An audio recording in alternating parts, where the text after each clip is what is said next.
সময়ও যখন একটু হট্টগোল হয়েছিল তখন হিন্দুগুলো কিন্তু সবাই আমাদের বেড়ে এসেছিল।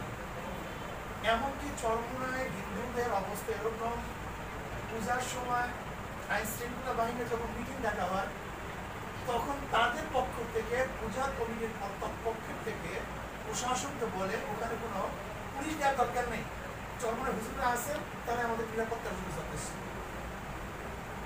আসলে ইসলাম সম্পর্কে আমাদের হয়তো অনেকের জানা নেই। আসলে মুসলমানকে বের করা হয়েছে গোটা মানুষের জন্য, এটা শুধু মুসলমান মুত্তাকি মুমিনদের জন্য নয়, সমস্ত মানুষের জন্য। কাজেই আমরা চাই যেরকম হাজার বছর ইতিহাস, আমাদের ইতিহাস ঐতিহ্য যেটা ছিল সেটা বজায় থাকবে। এখানে আমাদের হিন্দু মহাজোটের সম্মানিত মহাসচিব সাহেব যে কথা বলেছে আসলে বাস্তবতাও তাই। কোনো এক সম্প্রদায়, কোনো এক গোষ্ঠী হিন্দু সম্প্রদায়কে ব্যবহার করে আসলে নিজেদের ক্ষমতাকে স্থায়ী করার একটা পরিকল্পনার সৃষ্টি করেছে। আজকে দেখেন মোদী সাহেব কি বললেন, 120 কোটি হিন্দু বাংলাদেশের হিন্দুদের কি উদ্বিগ্ন অবস্থা আছে।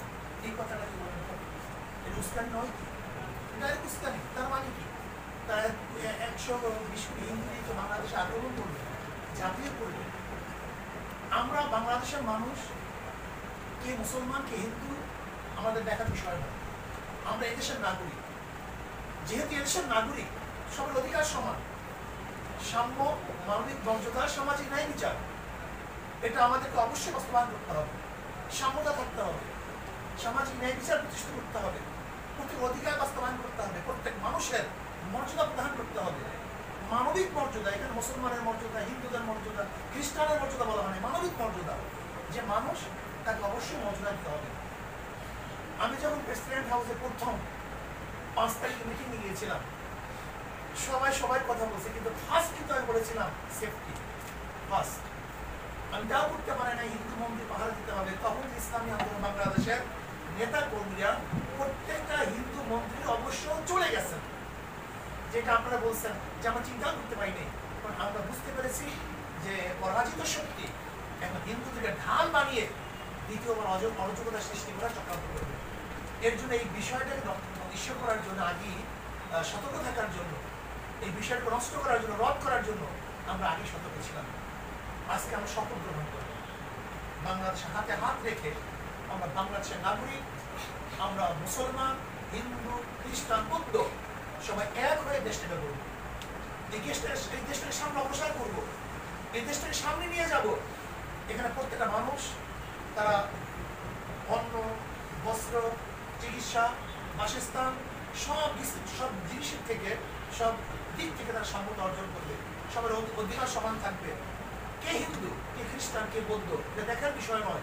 আমি বাংলাদেশের নাগরিক, এইটা আমার মূল পরিচয়। যদি আমি বাংলাদেশের নাগরিক হিসেবে পরিচয় দেই, তাহলে আমার অধিকার সমান থাকবে। আমরা একসাথে বসবাস করবো, প্রত্যেকের দুঃখে দুঃখী হব, সুখে সুখী হব, প্রত্যেকের অংশীদারিত্ব গ্রহণ করবো। যদি এইভাবে আমরা বসবাস করতে পারি, তাহলে বাংলাদেশের বুকে বাংলাদেশ একটা স্বর্ণের দেশ হিসাবে আবির্ভূত হবে বলে কাজে আমরা সবাই শপথ গ্রহণ করবো। আসেন আমরা সবাই হাতে হাত ধরে শপথ গ্রহণ করি, আমরা বাংলাদেশের সমস্ত নাগরিক এক হয়ে বাংলাদেশকে সামনে অগ্রসর করব। আমরা সবাই এক, অভিন্ন।